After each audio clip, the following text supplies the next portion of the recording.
বিশ্বের সবচেয়ে পুরনো জাতিরাষ্ট্রের মধ্যে একটি ফ্রান্স, উত্তর পশ্চিম ইউরোপের একটি দেশ ফ্রান্স।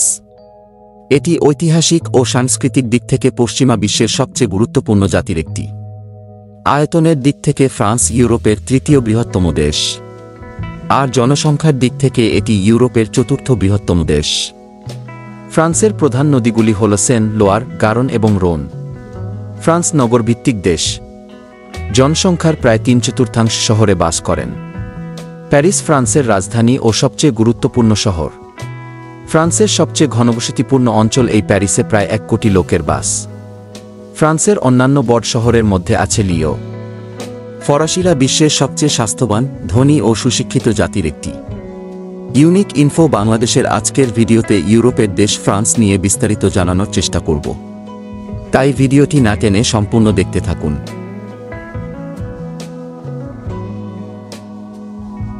ইউরোপের একটি সমৃদ্ধশালী দেশ ফ্রান্স। ফ্রান্স শব্দটি ল্যাটিন শব্দ ফ্রান্সিয়া থেকে এসেছে। এর অর্থ ল্যান্ড অফ ফ্রান্স বা ফ্রাঙ্কদের ভূমি। ফ্রান্স হল ক্ষুদ্র ক্ষুদ্র স্বাধীন কৃষি খামার ও ছোট ছোট শহরের দেশ। 1989 সালে দেশটিতে একটি বিখ্যাত বিপ্লব সংগঠিত হয়েছিল। ইতিহাসে এটি ফরাসি বিপ্লব নামে পরিচিত। সুপ্রাচীন সভ্যতার দেশ ফ্রান্স। রোমান সম্রাট জুলিয়াস সিজার আনুমানিক 52 থেকে 57 খ্রিস্টপূর্বাব্দে ফ্রান্স দখল করেন। খ্রিস্টীয় 5ম শতাব্দী পর্যন্ত ফ্রান্স রোমান সাম্রাজ্যের অন্তর্ভুক্ত ছিল। 732 খ্রিস্টাব্দে চার্লস মার্টেন গল ফ্রান্স এলাকা আরবদের আক্রমণ থেকে রক্ষা করেন। অতঃপর শার্লামেন এই এলাকায় শান্তি সুপ্রতিষ্ঠিত করে নব সংস্কৃতির যুগের সূচনা করেন। 800 খ্রিস্টাব্দে ভারদান ও 870 খ্রিস্টাব্দে মেরসেন সন্ধির ফলে ফ্রান্স একটি পৃথক রাজ্য হিসেবে স্বীকৃতি লাভ করে। 987 খ্রিস্টাব্দে ফ্রান্সে ক্যাপিশানদের রাজত্ব শুরু হয়।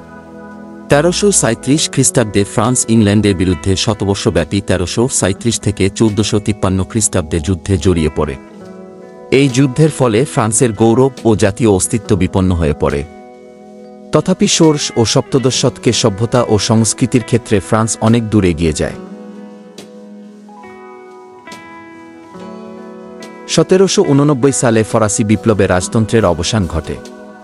1793 সালে ফ্রান্সে গণতন্ত্র প্রতিষ্ঠিত হয় এবং তা 1804 পর্যন্ত ছিল। 1804 সালে নেপোলিয়ন বোনাপার্ট ক্ষমতায় আসেন এবং রাজতন্ত্র প্রতিষ্ঠা করেন। নেপোলিয়নের যুগ ছিল ফ্রান্সের স্বর্ণযুগ। ওই সময় জার্মানি, ইতালি, স্পেন সহ ইউরোপের মূল ভূখণ্ডের বিশাল অংশ ফ্রান্সের অধিকারভুক্ত হয়। 1815 সালে ভিয়েনা কংগ্রেসের সিদ্ধান্ত অনুযায়ী নেপোলিয়নের অধিকৃত সব এলাকা স্বাধীন হয়।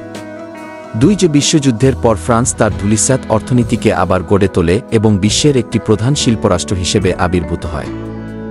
যুদ্ধের পরে ফ্রান্স নিউক্লিয় অস্ত্রের ক্ষমতা অর্জন করে এবং শিল্পকলা ও বিজ্ঞানের একটি প্রধান কেন্দ্র হিসেবে নিজেকে প্রতিষ্ঠা করে।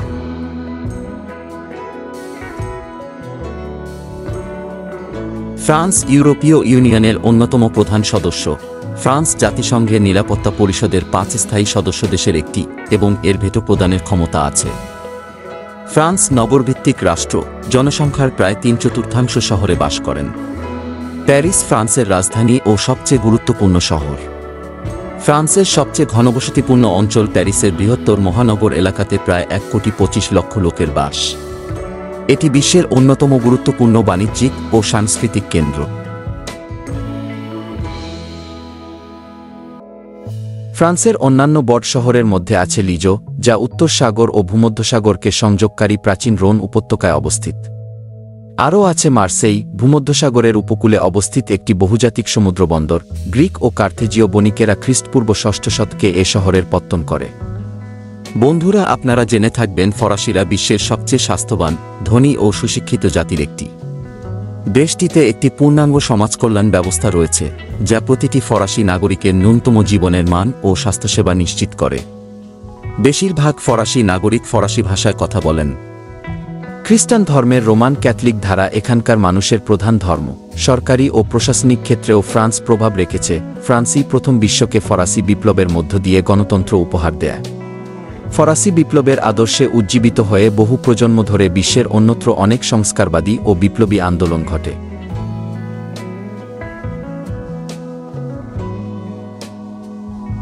ফ্রান্সের সর্বপ্রথম অধিবাসীদের সম্পর্কে তেমন বিশেষ কিছু জানা যায় না। প্রাচীনকালে ফ্রান্স অঞ্চল কেল্টীয় গল নামে পরিচিত ছিল। দেশটির আয়তন 6,74,843 বর্গ কিলোমিটার বা 2,60,558 বর্গ মাইল, যা বাংলাদেশের থেকে 4.5 গুণ বড়। দেশটির মোট জনসংখ্যাই 6,83,00,000, যা বাংলাদেশের থেকে 2.54 গুণ কম। দেশটির উত্তরে ইংলিশ চ্যানেল, উত্তর পূর্বে বেলজিয়াম ও লুক্সেমবার্গ, পূর্বে জার্মানি, সুইজারল্যান্ড ও ইতালি, দক্ষিণে ভূমধ্যসাগর ও মোনাকো, দক্ষিণ পশ্চিমে স্পেন ও অ্যান্ডোরা এবং পশ্চিমে আটলান্টিক মহাসাগর। ভূমধ্যসাগরের দ্বীপ কর্সিকা ফ্রান্সের ভৌগোলিক সীমানার অন্তর্গত। ফ্রান্সের উত্তর পশ্চিমাঞ্চল নমনীয় সামুদ্রিক জলবায়ুর অন্তর্গত। এ অংশে তাপমাত্রার পার্থক্য পরিলক্ষিত হয়। দেশে পর্যাপ্ত বৃষ্টিপাত হয় এবং বিশেষ করে গ্রীষ্মকালে প্রচুর বৃষ্টিপাত হয়ে থাকে। দক্ষিণাঞ্চলে ভূমধ্যসাগরীয় জলবায়ুর প্রভাব সুস্পষ্ট। এখানে শীতকাল সামান্য আর্দ্র এবং গ্রীষ্মকাল উষ্ণ ও শুষ্ক থাকে।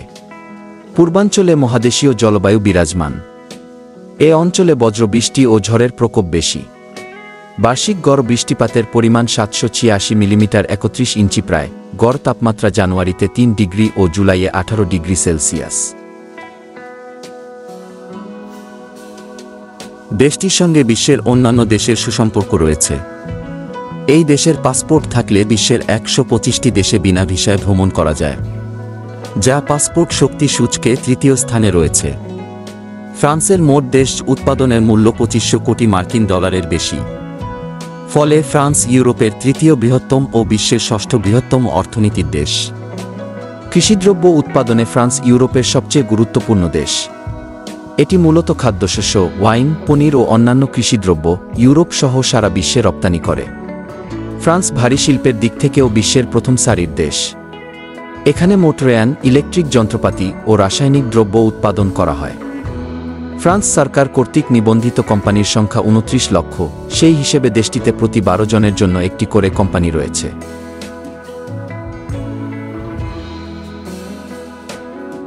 ফরাসি সংস্কৃতি জগদ্বিখ্যাত শিল্পকলা, সাহিত্য, গণিত, বিজ্ঞান, প্রকৌশল, নৃবিজ্ঞান, দর্শন ও সমাজবিজ্ঞানের উন্নয়নে ও প্রসারে ফ্রান্সের সংস্কৃতি ব্যাপক ভূমিকা রেখেছে।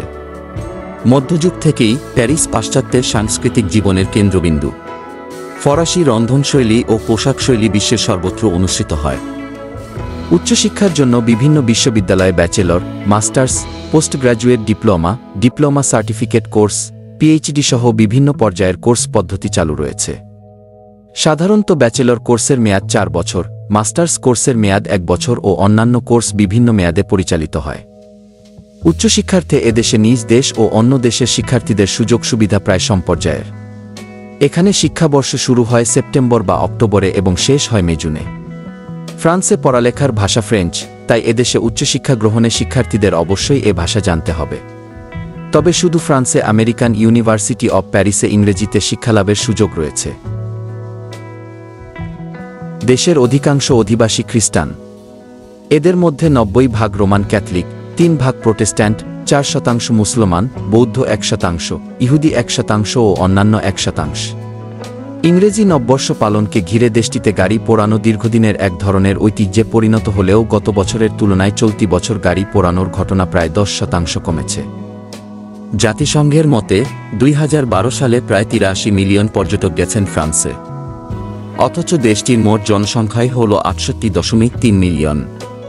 পর্যটকদের 83%ই আসে ইউরোপের বিভিন্ন দেশ থেকে। ইউরোপীয়রা অল্প খরচে ঘোরাফেরার জন্য প্রথম পছন্দ হিসাবে ফ্রান্সকেই বেছে নেন। ফ্রান্সে আসা পর্যটকরা মাথাপিছু $646 করে ব্যয় করেন।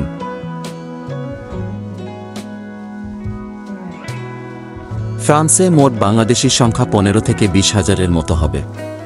এদের অধিকাংশেরই বাস করে প্যারিস ও তার আশেপাশে। ইদানিং অবশ্য এদের কিছু অংশ ছড়িয়ে ছিটিয়ে গেছে এদিক ওদিক বড় বড় শহরগুলোতে। প্যারিস বিশ্বের অত্যাধুনিক জাঁকজমকপূর্ণ মেগাসিটি। প্রতি বছর এখানে প্রায় 3 কোটি বিদেশি ভ্রমণে আসেন। প্রতি বছর বিশ্বের সর্বাধিক টুরিস্টও আগমন করে এই দেশটিতে।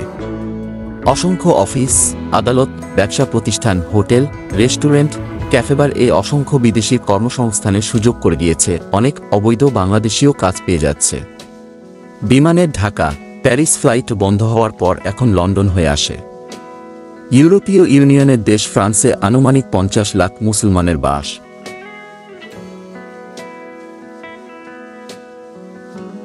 বন্ধুরা, আমাদের এই ভিডিওটি কেমন লাগলো তা কমেন্ট করে জানাবেন। তাছাড়া অন্য কোনো দেশ সম্পর্কে জানতে চাইলে তা অবশ্যই কমেন্ট এ জানাবেন। আমার এই ভিডিওটি যদি ভালো লাগে তবে অবশ্যই একটি লাইক দিন, আর বন্ধুদের সাথে শেয়ার করুন এবং সাবস্ক্রাইব করে পাশের বেল বাটনটি অন করে দিন যেন পরবর্তী ভিডিওটির নোটিফিকেশন সাথে সাথে পেয়ে যান। ভিডিওটি দেখার জন্য অসংখ্য ধন্যবাদ।